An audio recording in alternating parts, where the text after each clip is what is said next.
आज की ये रीडिंग बहुत ख़ास है, इसीलिए इसे अंत तक अवश्य देखें।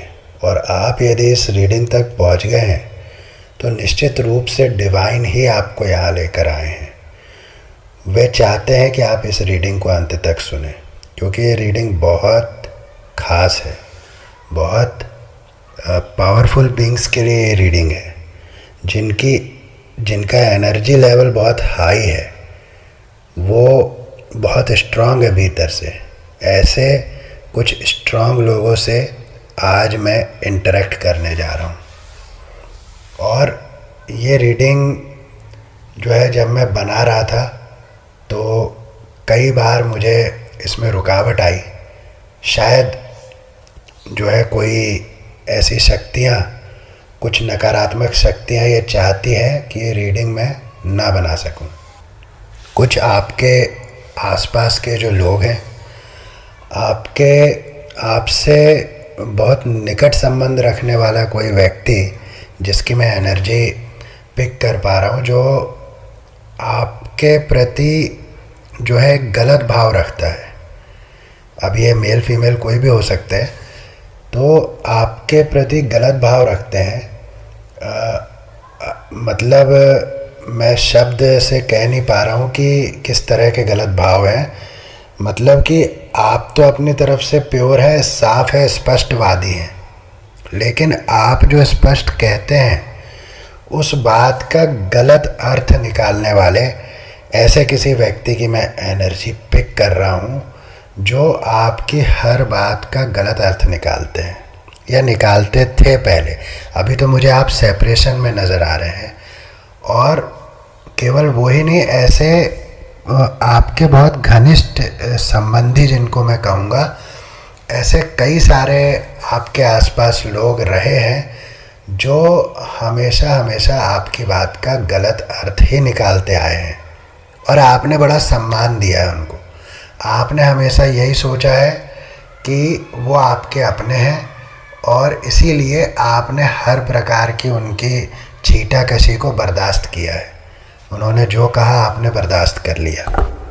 लेकिन अति सर्वत्र वर्जयेत, ये एक संस्कृत का कहावत भी है। अति कभी अच्छी नहीं होती, किसी भी चीज़ की अच्छी नहीं होती। वो कोई भी बात हो, ज़्यादा खा लेंगे तो आपको अपच हो जाएगा, किसी से ज़्यादा नज़दीकी बना लेंगे तो वहाँ पर आपको दर्द मिल जाएगा। इसीलिए अति कभी अच्छी नहीं होती। हर चीज़ एक सिस्टम के अनुरूप होना चाहिए, एक निश्चित दूरी पर होना चाहिए। वो कभी कभी मैं जब सड़क पे चलता हूँ तो ट्रक वगैरह पे लिखा हुआ रहता है कि उचित दूरी बनाए रखें। मैं उसको बड़ा अपने जीवन में अप्लाई करता हूँ। उचित दूरी बनाए रखें, तो मैं उचित दूरी बराबर बना कर रखता हूँ।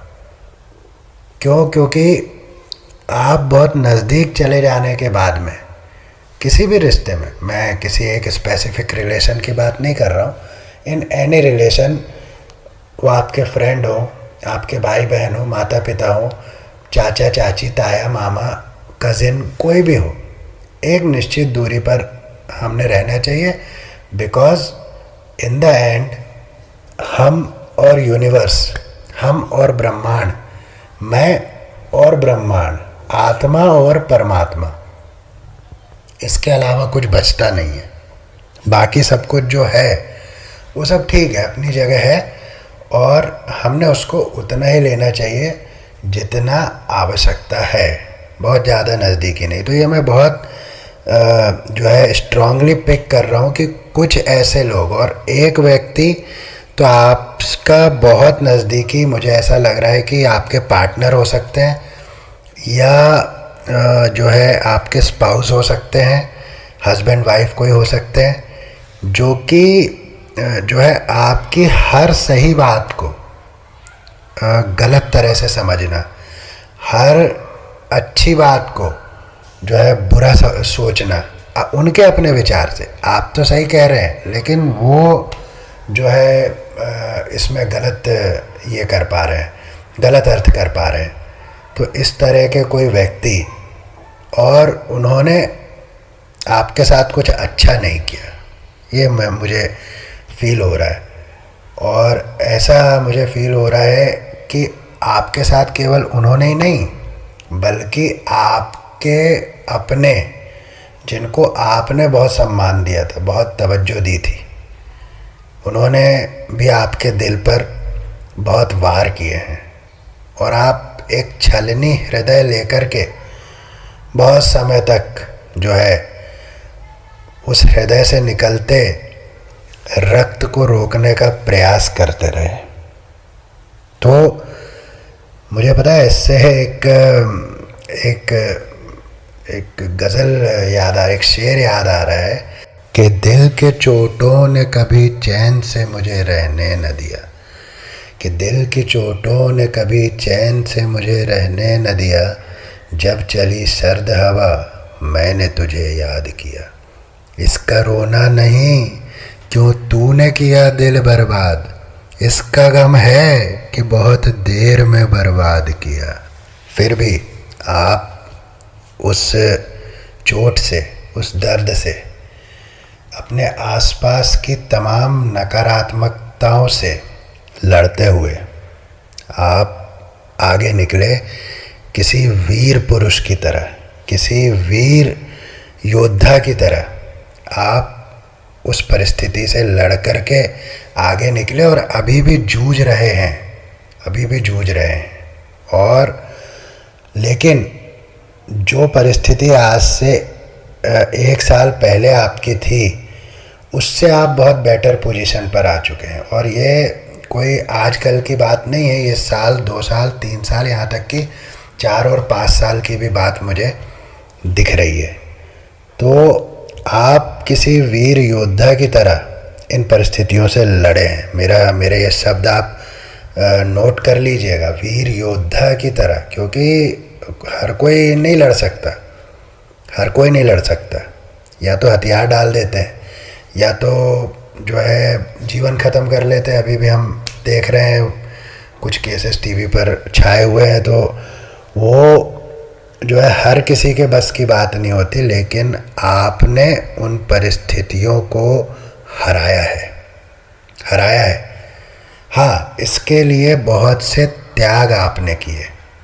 आपने उन तमाम लोगों को त्यागने का निर्णय लिया जो हमेशा हमेशा केवल और केवल आपका मजाक उड़ाना, केवल और केवल जो है आपसे स्वार्थ के तहत बात करना, इस तरह के लोग जो केवल आपसे किसी न किसी स्वार्थ के लिए जुड़े हुए थे। वो स्वार्थ कुछ भी हो सकता है कि भाई आपके साथ रहने से 4 लोगों में आपका मजाक उड़ा करके आनंद पाते हैं। कई लोग ऐसे भी होते हैं, कई लोग पैसे और आर्थिक रूप से आपसे कुछ स्वार्थ रखते हैं, कई लोग एनर्जेटिक रूप से आपसे कुछ स्वार्थ रखते हैं, क्योंकि आप एक अच्छे एनर्जी वाले व्यक्ति हैं, आप प्योर सोल हैं, आपके एनर्जी में लोगों को हीलिंग मिलती है।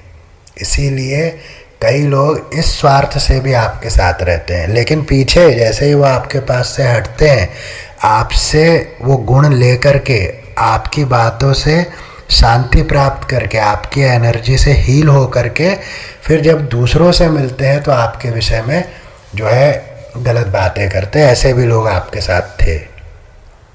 आपने इन सब को नकारा, सिरे से नकार दिया, और आप चले गए एकांतवास में। एकांतवास में, मुझे ये चैनल हो रहा है, एकांतवास में आप रह रहे हैं, आप अकेले हैं इस समय, आप और परमेश्वर, आप बस उनसे ही जुड़े हैं अभी। और आपने पिछला काफ़ी समय जो है अकेले ही बिताया है, और ये भी एक बहुत बड़ा रीज़न है आपकी स्ट्रेंथ का। ये स्ट्रेंथ जो आपके अंदर आई है, उसका रीज़न ये एकांतवास भी रहा है। नोट माय वर्ड्स, ये एकांतवास ऐसे ही नहीं, पहले समय में ऋषि मुनि जो है वो एकांतवास में जा कर के तप करते थे। कुछ है एकांतवास में, कुछ ऐसी पावर है जिसके कारण जो है वो रास्ता चुनते थे। पहले एक और व्यवस्था थी वानप्रस्थ की, वानप्रस्थ की व्यवस्था ऐसी थी कि 45-50 की आयु तक व्यक्ति घर में रहता था। बच्चे बड़े हो जाते थे क्योंकि पहले विवाह सही समय पर हो जाते थे, तो बच्चे 20-25-22 के हो जाते थे, बच्चों के भी बच्चे हो जाते थे, और फिर जो है 45-50 की आयु में वो सब कुछ सौंप करके वानप्रस्थ में, तो वानप्रस्थ जो आश्रम की व्यवस्था थी वानप्रस्थ की, वो स्वयं से मिलने की व्यवस्था थी कि ठीक है जीवन में आपने ये सब कर लिया, घर गृहस्थी है वो, लेकिन भाई जो जीवन में आए हो तो अपने आप से भी तो मिलोगे, इसके लिए वानप्रस्थ की व्यवस्था थी। ऋषि मुनि हमारे एकांतवास को चुनते रहे। और मैं यदि अपने विचार से कहूँ तो एकांत इस संसार में, इस सृष्टि की सबसे बड़ी तपस्या है। एकांत में रहना अपने आप में एक तपस्या है, और आप वो साधक हैं जिसने ये तपस्या की है। और तपस्या का जो अब फ्रूट, अब जो तपस्या का जो आपको फल मिलने वाला है, वो आपकी सोच से बहुत अधिक होगा। आपने कभी सोचा भी नहीं हो, तप करने वाले कभी सोचते भी नहीं, क्योंकि उनका काम वो है ही नहीं, उनका काम तप करना है। आपने सब कुछ त्यागा ही इसीलिए कि आप इस एकांत में रह सकें। लेकिन परमपिता परमेश्वर का हाथ, परमपिता परमेश्वर का साथ, परमपिता परमेश्वर की नज़रें हमेशा प्योर सोल्स पर रहती है, अपने भक्तों पर रहती है, तो उनका हाथ हमेशा हमेशा आपके साथ रहा है। आपके ऊपर उन्होंने सदैव सदैव वरदहस्त रखा है, और वे अपना हाथ अब आपकी तरफ पूरे फोर्स से बढ़ा रहे हैं। अब आपको एक्शन में लाने की तैयारी परमपिता परमेश्वर कर रहे हैं। आपकी ऐसी शुरुआत, बहुत सुंदर, बहुत ही धमाकेदार शुरुआत जिसको मैं कहूँगा, वो होने वाली है जीवन के हर क्षेत्र में। चाहे आप आर्थिक रूप से टूटे हों, या आप सामाजिक रूप से टूटे थे, और आप प्रेम का जीवन तो तहस नहस आपका हो ही गया था। जो आपके अपने थे, जो आपके स्पाउस थे, जो आपके पार्टनर थे, वो सब जो है आप उन सब से अलग हो चुके थे। लेकिन आने वाला समय जो है, परमपिता परमेश्वर समय के चक्र को ऐसा घुमा रहे हैं कि ये सब जिन लोगों ने आपके साथ किसी न किसी तरह से छल किया है, ये सब आपके सामने नतमस्तक हो जाने वाले हैं। मेरे बात को आप ध्यान रखिएगा, और जब ये होगा तो ज़रूर कमेंट कीजिएगा आकर वीडियो पर। और आपकी तरफ किसी देवदूत को परमपिता परमेश्वर ने भेजा है, वो आपकी तरफ बहुत कुछ लेकर के बढ़ गए हैं। वो देवदूत किसी भी रूप में आपसे टकराएंगे, किसी न किसी रूप में टकराएंगे। देखिए, हम जिनसे भी लाइफ में मिलते हैं वो डिस्टाइंड होता है, वो किसी न किसी कारण से होता है। बिना कारण के इस दुनिया में कुछ भी नहीं होता। तो आप आइसोलेशन में भी गए थे तो उसके पीछे कुछ कारण रहे होंगे। वो कारण हो सकते हैं, वो ऐसा हो सकता है कि आप बहुत कुछ खो देने वाले थे या सब कुछ खो देने वाले थे, लेकिन परमेश्वर ने उससे पहले आपको इस परिस्थिति में डाला कि चलो तुम बहुत कुछ खो, सब कुछ मत खो। और वो बहुत कुछ खोने से तुम ऐसा कुछ पाओगे जिसके बाद तुमको फिर कुछ पाने की लालसा नहीं रहेगी। ऐसा भी है। तो ये बात समझनी पड़ेगी कि उन्होंने भेजा है, किसी देवदूत को भेजा है आपकी तरफ। वो किसी न किसी रूप में आपसे टकराएंगे ज़रूर। वो एक भजन है ना कि ना जाने किस रूप में आकर नारायण मिल जाएगा, निर्मल मन के दर्पण में फिर राम का दर्शन पाएगा। ना जाने किस रूप में आकर, तो किसी भी रूप में नर में नारायण देखना, ये तो हमारी संस्कृति का हिस्सा ही रहा है। नर में नारायण देखना, हर व्यक्ति में नारायण को देखना, हर व्यक्ति में भगवान को देखना। और आप बहुत जल्दी ही किसी ऐसे व्यक्ति से टकराएंगे जिसमें आप अपने गुरु को देखेंगे, जिसके एडवाइस से आपके जीवन में कुछ सकारात्मक परिवर्तन आएंगे। ऐसा कोई व्यक्ति आपको ज़रूर मिलेगा, या ये भी हो सकता है कि आप स्वयं ही अपने लिए अपने गुरु बन जाएं। ये भी हो सकता है कि आप कुछ ऐसा करने लग जाएं जिससे कि आपको ये फील हो कि अब आप अपने ऊपर फुल कंट्रोल रखते हैं। ये भी मुझे एक चैनल हो रहा है यहाँ पर मैसेज कि ऐसा हो सकता है कि आप अपने ही किसी नए रूप से मिलें और फिर आपको ये समझ आ जाए कि नहीं, ऐसे नहीं, ऐसे चलना है। ये अंतरात्मा की जागृति की मैं बात कह रहा हूँ। तो ऐसा भी हो सकता है कि आप एक डिफरेंट रूप में स्वयं अपने आप को देखने लगे और वो रूप जो हो आपका, वो आपका गुरु की तरह कार्य करे। और परमपिता परमेश्वर आपसे कह रहे हैं, मुझे क्या फील आ रहा है पता है, कि उन्होंने आपको गोद में उठा रखा है।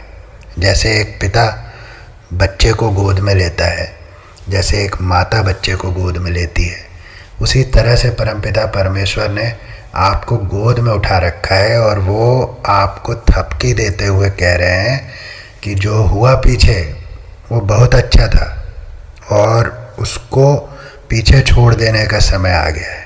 अब कोई भी बाहरी शक्ति तुमको छू नहीं सकती।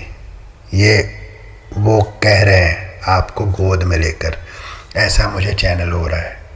और ये इसीलिए भी बाहरी शक्ति आपको नहीं छू सकती क्योंकि आप जो एकांत में रहे हैं, आपने जो तपस्या की है, आप जो अपने भीतर जो आपने वर्क किया है, इनर वर्क किया है, जो अपने अंदर आपने झांका है, ऐसा करने से आपके ऑरा में परिवर्तन आ जाता है।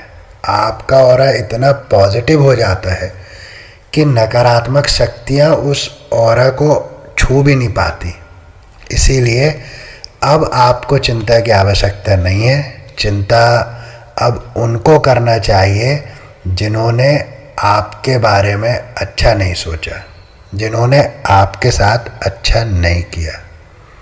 आप सर्वशक्तिमान, आप most powerful the emperor the empress की पोजीशन पर जो है आ चुके हैं, आने जा रहे हैं। नेचर से आप पूरी तरह से अलाइंड रहने वाले हैं, पूरी तरह से। जो दूरी बन गई थी, आपने बाहर आना जाना, लोगों से मिलना जुलना, बोलना बताना बंद कर दिया था, ये सारी बातें अब ख़त्म हो रही हैं। नेचर के तो आप प्रेमी शुरू से ही रहे हैं, बल्कि जब आप एकांतवास में गए तो एक तरह से वो भी आपके लिए एक बड़ा दुख था कि आप जिस तरह से घूमते फिरते, आप नेचर में जाना पसंद करते थे, आप ट्रैवलिंग करना पसंद करते थे, वो सारी चीज़ें बंद हो गई। वो भी आपके लिए एक दुख का ही कारण रहा है। लेकिन आने वाला समय आपको जो है अपने सर्वशक्तिमान रूप में लेकर आ रहा है। परमपिता परमेश्वर आपको वो सारी शक्तियाँ प्रदान कर रहे हैं जो आपके लिए आवश्यक है। और इसके बाद आपके जीवन में कोई भी कभी भी ये सारा तूफ़ान खड़ा नहीं कर पाएगा। अब आपके जीवन में इस तरह के तूफ़ान कभी नहीं आएंगे। ये परमपिता परमेश्वर का आशीर्वाद आपको मिल रहा है। आपका हार्ट चक्र हील हो रहा है, आपका आज्ञा चक्र हील हो रहा है, थर्ड आई चक्र जिसे कहते हैं, और आपका सहस्त्रार चक्र, क्राउन चक्र आपका हील हो रहा है, एक्टिवेट हो रहा है। थ्रोट चक्र आपका बहुत ज़्यादा वर्क करने वाला है, जो ब्लॉक हो गया था पीछे। और इन सब चीज़ों के कारण आप एक बिल्कुल नए रूप में लोगों के सामने आने वाले हैं, जिससे लोग चौंक जाएंगे, लोग हैरान रह जाएंगे आपके अंदर ये मेकओवर, ये ट्रांसफॉर्मेशन आपका देख के। तो कुछ अंक 333, 3 नंबर आपको ज़रूर दिख रहा होगा। 3 नंबर इस समय आपको ज़रूर दिख रहा होगा, 10 नंबर ज़रूर दिख रहा होगा, 6 नंबर दिख रहा होगा। ये बात पक्की है कि आपको 10 नंबर और 3 नंबर तो बहुत ज़्यादा दिख रहा होगा। नंबर 3, नंबर 10, 10 10 दिख रहा होगा, 33 333 दिख रहा होगा, 33 33 दिख रहा होगा। इस तरह से आपको जो है अंक दिख रहे होंगे। ये साइन है कि अब आने वाला समय, अब जो द्वार आपके लिए परमपिता परमेश्वर ने खोला है वो अब ऐसा द्वार है जहाँ पर आपके लिए वो सभी चीज़ें हैं जिसकी आप चाहत रखते थे। आप जिस तरह से जीवन जीना चाहते थे उसी तरह की अब चीज़ें आपको मिलने वाली है, क्योंकि आपने वो अर्जित किया है, आपने एक तरह की तपस्या की है। तो निश्चित रूप से आने वाला समय आपके पक्ष में है, आपके पक्ष में है माय डियर फ्रेंड्स। तो चलिए अभी ले लेते हैं कुछ एंजेलिक डाउनलोड्स। क्या कहते हैं स्पिरिट गाइड, क्या कहते हैं एंजल्स। सेलिब्रेट योर विंस, पहला ही कार्ड आ रहा है। मैंने अभी आपको कहा कि ये होने वाला है, अब वो द्वार खुल चुका है जहाँ सब कुछ वैसा ही होगा जैसा आपने सोचा था। तो सेलिब्रेट योर विंस का कार्ड उस बात की पुष्टि कर रहा है my dear friends. Soul on fire, आपकी आत्मा जागृत हो रही है। मैंने पहले भी कहा कि आत्मा की जागृति की ही ये बात चल रही है। तो ये सोल ऑन फायर का कार्ड भी, मैसेज भी यही बता रहा है कि आपकी आत्मा जागृत हो रही है, आपकी आत्मा एक नया रूप ले चुकी है। Shift the way to new potential. अब देखिए ये मैसेज सोल ऑन फायर और shift the way to new potential, एक नए पोटेंशियल में आपकी राहें एक नए पोटेंशियल की तरफ बढ़ चुकी हैं, एक नई शक्ति का अनुभव आप करेंगे। और सोल ऑन फायर भी यही बता रहा है कि आपकी आत्मा जागृत हो रही है, यानी कि उसमें भारी परिवर्तन होने जा रहा है। और shift the way to new potential भी यही कह रहा है कि अब आप एक नई शक्तिशाली ऊर्जा में प्रवेश कर रहे हैं। ब्रेवली मार्केट योर मैजिक, आपके अंदर मैजिक विद्यमान है, आपके अंदर जादू है। और परमपिता परमेश्वर ये कह रहे हैं कि अब उस मैजिक को बाहर लाने का साहस वो आपको प्रदान कर रहे हैं। उस मैजिक को अब आप बाहर लेकर आएंगे और दुनिया उस मैजिक की दीवानी हो जाएगी। ये बात आप मेरी नोट कर लीजिए। आपके अंदर ट्रांसफॉर्मेशन बहुत बड़ा होने वाला है, बहुत बड़ा ट्रांसफॉर्मेशन जो आपने सोचा भी नहीं होगा कभी। अब सैक्रेड मिरर्स, ये कार्ड, ये मैसेज कहता है माय डियर फ्रेंड्स, जैसा कि अब देखें ऐसा कोइंसिडेंस होता है कि नर में नारायण देखना अभी जो है मैंने पीछे चर्चा किया ही है। और सैक्रेड मिरर्स का जो कार्ड है ये भी यही मैसेज देता है कि अब आप हर व्यक्ति में नारायण को ही देखने वाले हैं। आप स्वयं में और दूसरों में अंतर ही आपके अंदर से ख़त्म हो जाएगा। तो आप स्वयं में भी नारायण को देखेंगे और दूसरों में भी, तो एक हो जाते हैं। इसको कहते हैं वननेस, एक हो जाना, आपका और ईश्वर का एक हो जाना। जब सब में ईश्वर है, मुझ में भी ईश्वर है, तो सब एक ही हुआ। वो द्वैत और अद्वैत, जब वेदों में हम जाते हैं तो द्वैत और अद्वैत का जो परिकल्पना है वो कुछ इसी से मिलती जुलती है। तो ये सैक्रेड मिरर्स का कार्ड यही बता रहा है माय डियर फ्रेंड्स। ये बता रहा है कि अब आने वाले समय में आप एक हो करके, आप सबको एक मान करके अपने अंदर के टैलेंट्स को, गिफ्ट्स को शेयर भी करने वाले लोगों के साथ। जैसे वो ब्रेवली मार्केट योर मैजिक का कार्ड भी कहता है कि अब आप अपने भीतर की सोच को बाहर लाने वाले हैं, भीतर के टैलेंट्स को बाहर लाने वाले हैं। उसी तरह से ये कार्ड भी ये मैसेज देता है माय डियर फ्रेंड्स कि आप जो है अपने भीतर के गिफ्ट्स को शेयर करने वाले हैं। क्योंकि कहीं ना कहीं मैंने आपको बताया कि आप गुरु की भूमिका में भी रह सकते हैं, तो आपके भीतर के टैलेंट आप ज़रूर शेयर करेंगे, ज़रूर शेयर करेंगे। और आप बहुत सारे ऐसे लोगों को भी जोड़ पाएंगे अपने साथ जो आप ही की तरह की सोल है, ज़रूर आप ऐसे लोगों को जोड़ेंगे। अब आप जो है लोगों की नज़रों में आने वाले हैं, आपको कोई नज़रअंदाज नहीं कर पाएगा। और अब आप एक पवित्र बदलाव को बहुत जल्दी अनुभव करेंगे। एक पवित्र बदलाव जो है आपके जीवन में एंटर होने जा रहा है। ये बहुत ही अच्छा मैसेज है जो सैक्रेड मिरर्स का कार्ड है, बहुत कम निकलता है और बहुत सुंदर ये लेकिन इसके मैसेजेस हैं। You will soon be recognised by the world. देखिए अभी मैं सैक्रेड मिरर्स में भी यही बता रहा हूँ और ये मैसेज भी निकल आया, you will soon be recognised by the world. बहुत जल्दी ही दुनिया भर से आप पहचाने जाओगे, दुनिया भर में आप पहचाने जाओगे, ये मैसेज कह रहा है। Haters are shocked, haters shock में है। आपकी जीत निश्चित है। देखिए सेलिब्रेट योर विंस का भी कार्ड निकला था, आपकी जीत निश्चित है। आपके वैवाहिक जीवन में मधुरता आने वाली है। अगर आप शादीशुदा हैं तो आपके वैवाहिक जीवन में मधुरता आने वाली है। फाइनेंशियल अबंडेंस, तो निश्चित रूप से आर्थिक समृद्धि भी आपको मिलने वाली है। धन दान से धन वर्षा होने वाली है आपको। तो ज़रूर इस रीडिंग को क्लेम कीजिएगा। कमेंट करके मुझे बताइएगा कितना रेजोनेट हुआ। चैनल को सब्सक्राइब कीजिएगा। अभी चलता हूँ, फिर मिलूँगा नेक्स्ट रीडिंग में। तब तक के लिए जय श्री राम।